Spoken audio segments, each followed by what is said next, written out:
जीवन मुक्ति रूप फल के हेतुभूत वैराग्य तथा शम आदि का वर्णन श्री वशिष्ठ जी कहते हैं, श्री राम ज्ञानी पुरुषों को चाहिए कि वह परम पुरुषार्थ की सिद्धि के लिए जो अनंत और आयास रहित है उस परम पद को प्रयत्न पूर्वक प्राप्त करे, क्योंकि जिनका मन संताप रहित होकर सर्वोत्कृष्ट परम पद रूप परमात्मा में लीन हो गया है, वे ही पुरुषों में श्रेष्ठ हैं और उन्हीं को परम पुरुषार्थ की प्राप्ति होती है। जो दुरात्मा पुरुष राज्य आदि जागतिक सुखों के उपलब्ध होने पर उनके उत्तम भोगों के आस्वादन मात्र से ही तृप्त बने रहते हैं, उन्हें तो तुम अंधे मेढक समझो, जिनकी बुद्धि अज्ञान के कारण मंद पड़ गई है। वे मूर्ख वंचकों, प्रबल दुराचारियों, लौकिक भोगों में रचे पचे रहने वालों और मित्र का सा व्यवहार करने वाले शत्रुओं में आसक्ति करने लगते हैं, जिससे उन्हें एक संकट से दूसरे संकट की, एक दुख से दूसरे दुख की, एक भय से दूसरे भय की और एक नरक से दूसरे नरक की प्राप्ति होती रहती है। इसलिए उत्तम विवेक का आश्रय लेकर अभ्यास और वैराग्य के सहयोग से दुख स्वरूपिणी इस भयंकर संसार नदी को पार करना चाहिए, जिसे प्राप्त कर लेने पर पुनर्जन्म नहीं होता और जहां पहुंच जाने पर शोक का अस्तित्व मिट जाता है। वह परम पद ज्ञान द्वारा ही प्राप्त किया जा सकता है, इसमें कुछ भी संदेह नहीं है। इस संसार में जब पुरुष की शीघ्र मोक्ष प्राप्ति के उपाय के चिंतन में प्रवृत्ति होती है, तब वह मोक्ष प्राप्ति का पात्र कहा जाता है। उस प्रवृत्ति के प्राप्त हो जाने पर उत्तम कैवल्य पद की प्राप्ति में कष्ट नहीं उठाना पड़ता। उस केवल रूप परमात्मा की प्राप्ति में धन संपत्ति, मित्र, भाई बंधु, हाथ पैर का संचालन, देशांतर गमन, शारीरिक कष्ट सहन और तीर्थ सेवन आदि उपकारी नहीं हो सकती।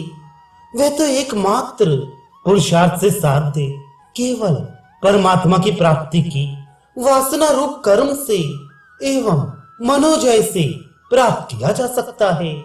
सुखपूर्वक सेवन करने योग्य आसन पर बैठकर उस पर ब्रह्म का चिंतन करने वाले पुरुष को उपर्युक्त परम पद की प्राप्ति हो जाती है।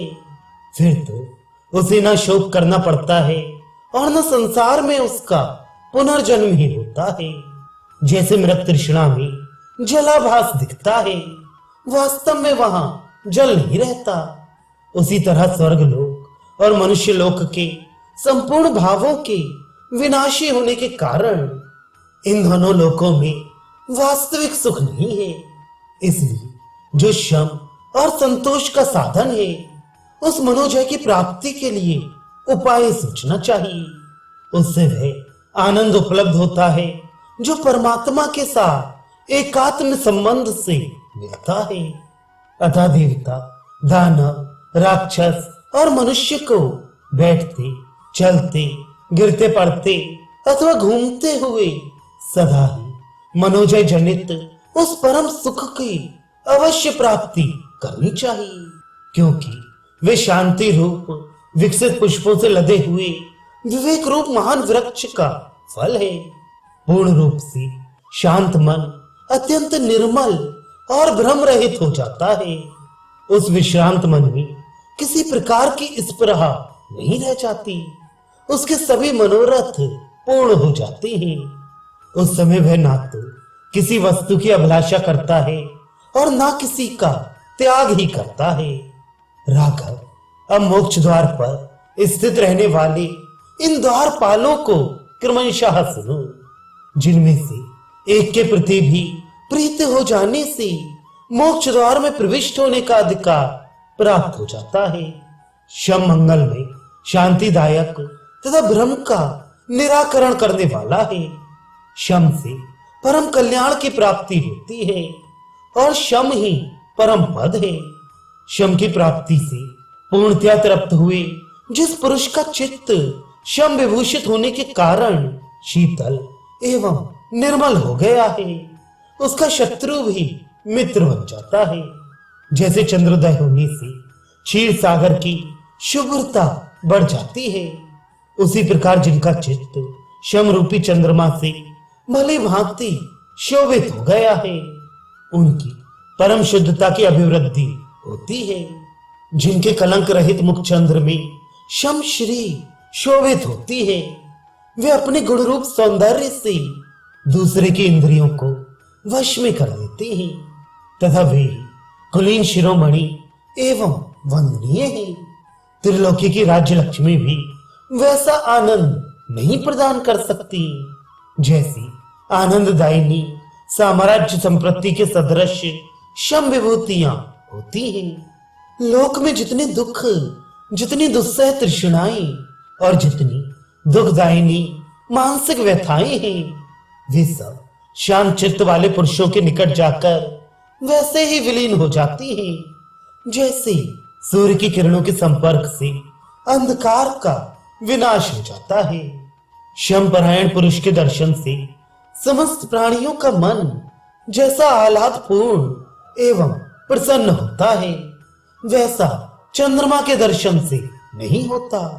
इस जगत में जैसे अपनी माता पर सभी का विश्वास रहता है, उसी प्रकार शम युक्त पुरुष पर दुरात्मा अथवा धर्मात्मा सभी प्राणी विश्वास करते हैं। इसलिए रघुकुल भूषण राम, तुम भी अपने मन को जो समस्त शारीरिक क्लेशों तथा मानसिक व्यथाओं से कंपित और तृष्णा रूपी रस्सी से आबद्ध है, शम रूपी अमृत के अभिषेक से प्रकृतिस्थ करो। क्योंकि जो शमनिष्ठ है, उस पुरुष से पिशाच, राक्षस, दैत्य, शत्रु, व्याघ्र अथवा सर्प कोई भी द्वेष नहीं करते। जिसके समस्त अंग उत्कृष्ट शम रूपी अमृत कवच से भली भांति सुरक्षित है, उसे दुख उसी प्रकार पीड़ा नहीं पहुंचा सकती जैसे बाण हीरे को बेधने में असमर्थ होते हैं। निर्मल तथा शम विभूषित समबुद्धि से पुरुष की जैसी शोभा होती है, वह शोभा अंतःपुर में विराजमान राजा को भी नसीब नहीं होती। शम युक्त अंतःकरण वाले पुरुष का दर्शन करने से मनुष्य को जो शांति प्राप्त होती है, वह प्राणों से भी अधिक प्रिय सजन के मिलने से भी उपलब्ध नहीं होती। इस लोक में जो शम से सुशोभित तथा लोगों द्वारा प्रशंसित समवृत्ति से सबके साथ उत्तम बर्ताव करता है, उसी का जीवन सार्थक है। इसके विपरीत का जीवन तो निरर्थक ही है, जिसका मन उद्दंडता रहित हो गया है। ऐसा शम परायण श्रेष्ठ पुरुष जो कर्म करता है, उसके उस कर्म की ये समस्त प्राणी प्रशंसा करते हैं। जो पुरुष प्रिय और अप्रिय को सुनकर, स्पर्श कर, देखकर, खाकर और सूंघकर ना तो हर्षित होता है और ना खिन्न होता है, वह शांत कहा जाता है। जो प्रयत्न पूर्वक इंद्रियों को अपने वश में करके समस्त प्राणियों के साथ समतापूर्ण व्यवहार करता है तथा ना तो भविष्य की आकांक्षा करता है और न प्राप्त का परित्याग करता है, वह शांत कहलाता है। जिसका मन मरण, उत्सव और युद्ध के अवसर पर भी व्याकुल ना होकर चंद्रमंडल के समान निर्मल आभा से युक्त रहता है, वह शांत कहा जाता है।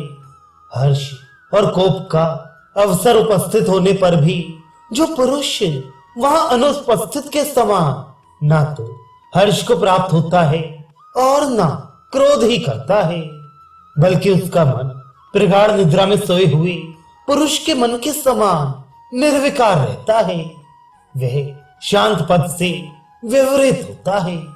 जिसकी अमृत प्रभा के सदृश सुखदायिनी तथा प्रेमपूर्ण दृष्टि सभी प्राणियों पर समान रूप से पड़ती है, उसकी शांत संज्ञा होती है। जिसका अंतःकरण शीतल हो गया है, विश्व के साथ व्यवहार करता हुआ भी उनमें आसक्त नहीं होता, उसे लोग शांत कहते हैं। सम्यक प्रकार से व्यवहार करते हुए भी जिस पुरुष की बुद्धि आकाश के सदृश निर्विकार रहती है, राग द्वेषपूर्ण कलंक से लिप्त नहीं होती, उसे शांत कहा जाता है।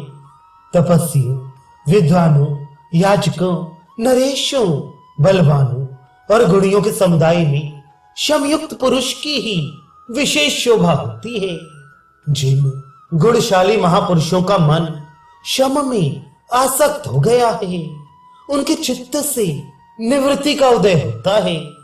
ठीक उसी तरह जैसे चंद्रमा से चांदनी प्रकट होती है, जो गुण समूहों की परमावधि है तथा जो पुरुषार्थ का मुख्य भूषण है, वे श्री संपन्न शम संकटों तथा संपूर्ण स्थानों में भी अपने प्रभाव से सुशोभित होता रहता है।